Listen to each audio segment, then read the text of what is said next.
Eu sou a Rafaela, professora de História aqui da Rede Municipal do Rio de Janeiro. Sou uma mulher branca, de cabelos curtos e escuros.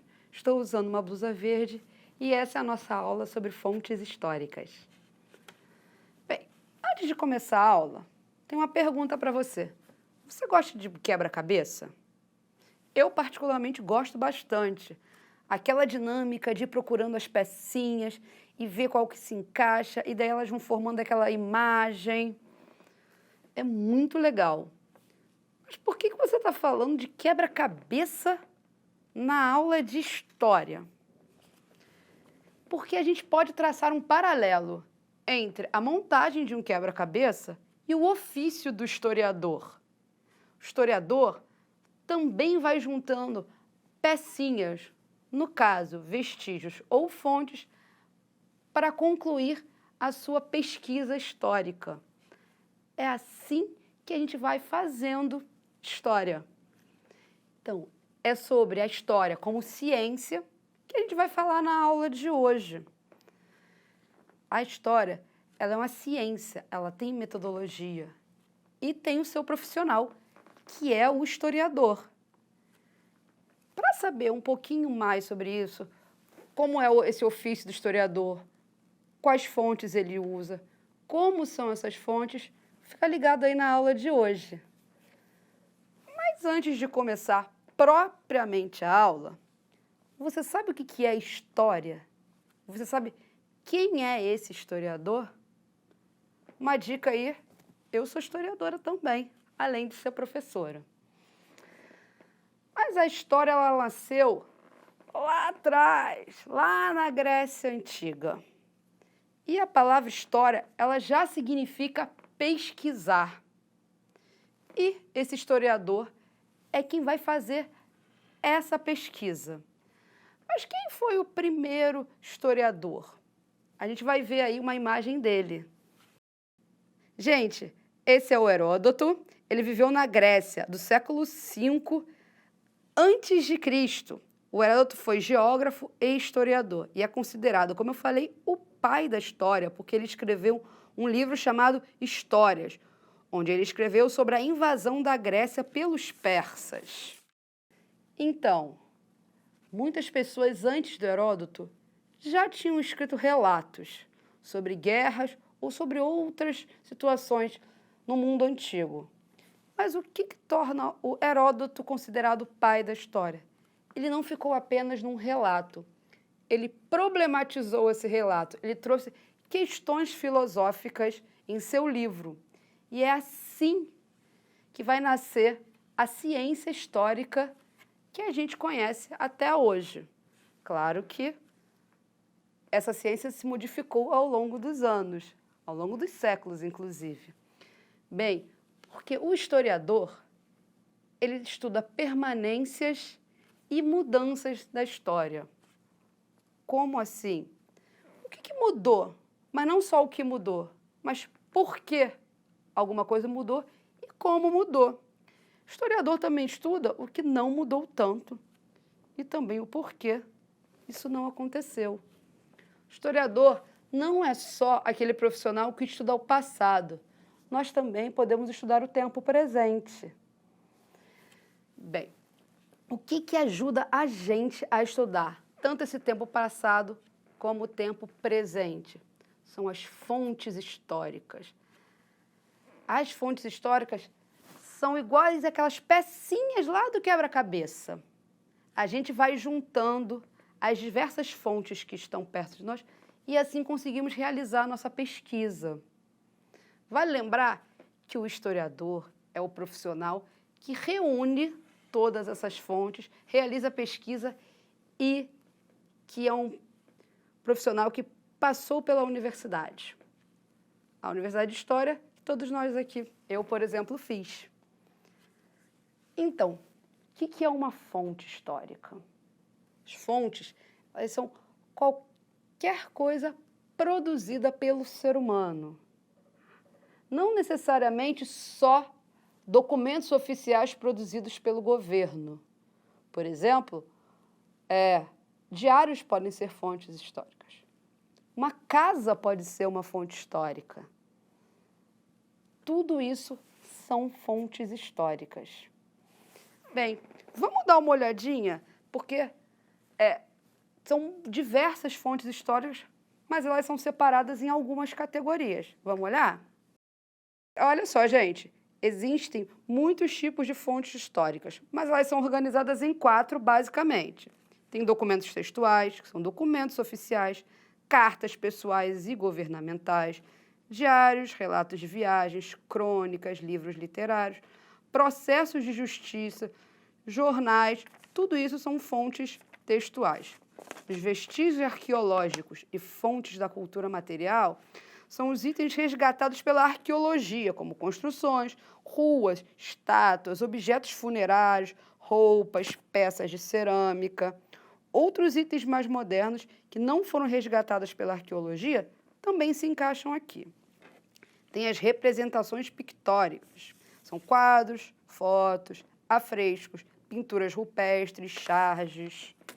Tem os registros orais, que são testemunhos pessoais e mitos transmitidos oralmente de geração por geração. Deu para reparar que tudo isso pode ser usado pelo historiador na hora da sua pesquisa, de construir, de escrever, caso história. A gente vai falar agora um pouquinho mais especificamente de cada uma delas. Geralmente, quando a gente fala de fonte, se eu falar isso agora para você, o que seria uma fonte histórica? Acho que na sua cabeça vai entrar alguma coisa como um pergaminho, ou como um documento oficial do governo, né? Mas isso tudo vai se encaixar ali justamente nesses registros escritos, nas fontes escritas. Mas as fontes escritas vão muito, muito além disso. Antigamente, lá no século XIX, essas fontes do governo eram basicamente o objeto do historiador. Mas hoje em dia isso mudou para outras fontes, elas foram se estendendo. Então, hoje usamos, como a gente já até falou aí, né? Diários, por exemplo, o famoso diário de Anne Frank, ou cartas pessoais, também são bastante usadas. Qualquer tipo desses documentos pessoais são interessantíssimos para o historiador, porque mostram uma outra visão, além da visão oficial do governo, que é o que o documento oficial mostra. Vamos olhar rapidinho, justamente, exemplo de registros textuais. Olha, como eu falei com vocês, podem ter correspondências. Jornais também são bastante importantes. Esse aí, por exemplo, é justamente um anúncio sobre um escravizado que fugiu e sua recompensa. E, falei documentos oficiais, está aí, por exemplo, a Lei Áurea. Então, falei que a utilização dessas fontes foi ampliando e também o historiador, que não é um profissional que age sozinho, precisa de ajuda. Então, outros diversos profissionais estão junto com a gente. Um geógrafo, um paleontólogo, um arqueólogo. Falando em arqueólogo, eles são nossos principais parceiros quando vamos estudar, por exemplo, os registros arqueológicos ou um sítio arqueológico. O que é um sítio arqueológico, Rafaela? Bem, segundo o IPHAN, o Instituto do Patrimônio Histórico e Artístico Nacional, sítio arqueológico é um local onde você encontra uma ocupação positiva, ou seja, uma ocupação humana. Eles vão deixar vestígios. Um exemplo, cemitério pode ser uma casa, uma vila, um aldeamento, tudo isso podem ser sítios arqueológicos. E aqui no Rio de Janeiro tem um dos sítios arqueológicos mais importantes no Brasil. Ele fica, na verdade, bem no centro do Rio. Você já sabe qual é? Exatamente, o Cais do Valongo. Vamos olhar uma fotinho do Cais do Valongo? Gente, o Cais do Valongo fica na região que a gente chama de Pequena África, localizada ali na zona portuária. Foi construído em 1811, com o objetivo, na verdade, de afastar o porto, onde chegavam os navios negreiros, da Praça 15, que era a praça mercantil do Rio de Janeiro. Estima-se que mais ou menos 1 milhão de africanos tenham desembarcado no Valongo entre 1811 e 1850. Pensando que no Brasil a gente teve mais ou menos 300 anos de escravidão. E que nesse período, 4,8 milhões de indivíduos desembarcaram nas Américas. Para e pensa, 4,8 milhões de indivíduos desembarcaram nas Américas e 1 milhão no Valongo.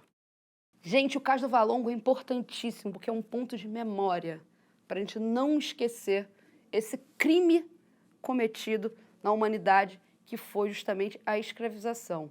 Não podemos esquecer que isso aconteceu e isso nunca mais pode se repetir.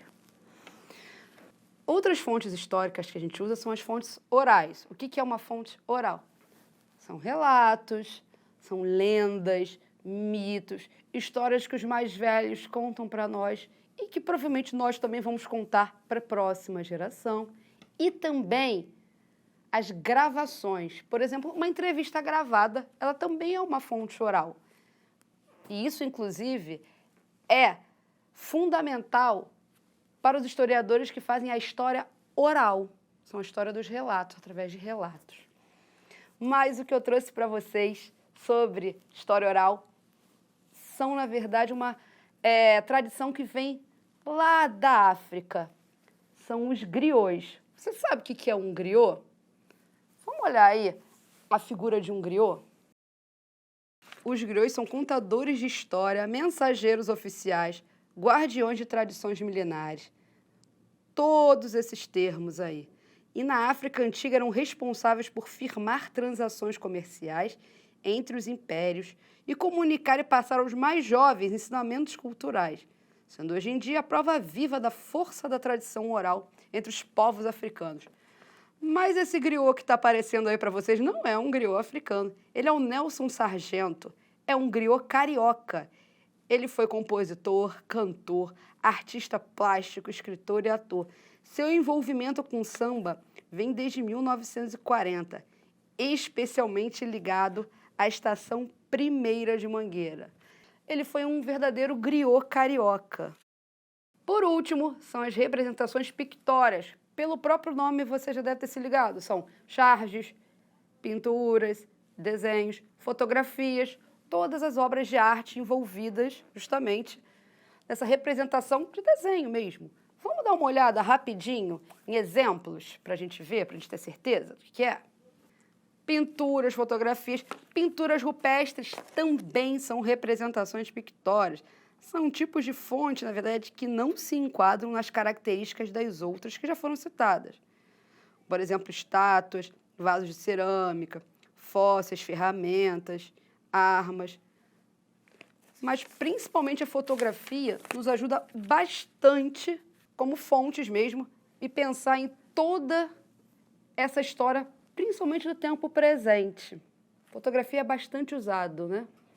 Bem, vimos na aula de hoje o que são fontes históricas, o ofício do historiador, como o historiador usa toda essa produção humana justamente para fazer a sua pesquisa e assim poder construir a história. A aula de hoje está acabando, mas não sem antes um desafio. Cidade do Rio é muito grande, não é? Então, não sei se você conhece, lá já foi ao Cais do Valongo, que é um dos principais sítios arqueológicos do Brasil e está bem ali no centro da cidade. Então, eu desafio você hoje a conhecer o Cais do Valongo. Mas não tem problema se você não pode ir. Faça isso pelo Google Earth. Pesquisa na internet sobre o Cais do Valongo, a sua história, e ajuda a manter viva esse ponto de memória, esse local de resistência contra a escravidão. Bem, a gente vai ficando por aqui.